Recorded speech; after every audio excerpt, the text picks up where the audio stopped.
नमस्कार दोस्तों, स्वागत है आपका हमारे इस आध्यात्मिक और सामाजिक विचारों से जुड़े खास कार्यक्रम में।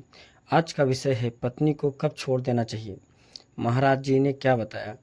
दोस्तों, ये विषय सुनने में कठोर लग सकता है, लेकिन यह उतना ही गूढ़ और विचारणीय भी है।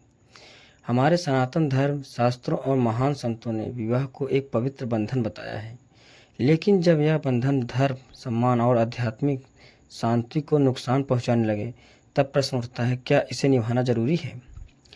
महाराज जी क्या कहते हैं। कई संतों और आध्यात्मिक गुरुओं ने स्पष्ट कहा है कि पत्नी त्याग का निर्णय कोई सामान्य बात नहीं है।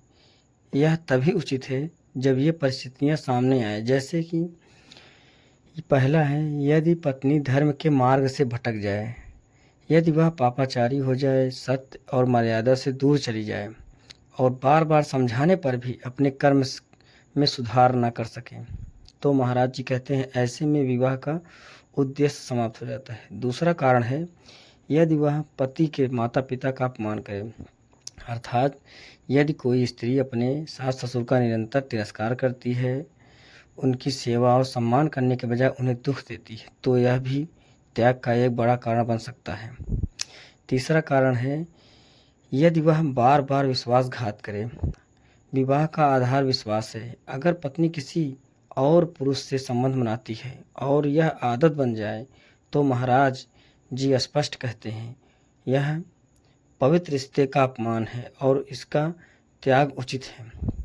चौथा कारण है, जब गृहस्थ जीवन नरक बन जाए, अगर रोज लड़ाई, गाली गलौज, अपमान और मानसिक यातना की स्थिति हो, तो महाराज जी सलाह देते हैं कि ऐसे इस रिश्तों को तोड़ देना ही आत्मा की शांति के लिए जरूरी हो सकता है।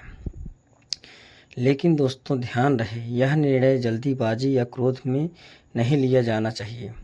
महाराज जी ने हमेशा समझौते, संवाद और शांति का रास्ता पहले अपनाने को सलाह दी है।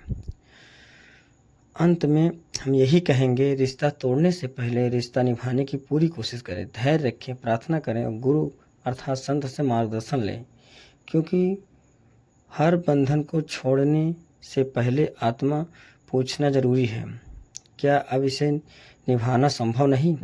अगर आपको यह ज्ञानवर्धक लगा हो तो वीडियो को लाइक करें, शेयर करें, इस चैनल को सब्सक्राइब करें।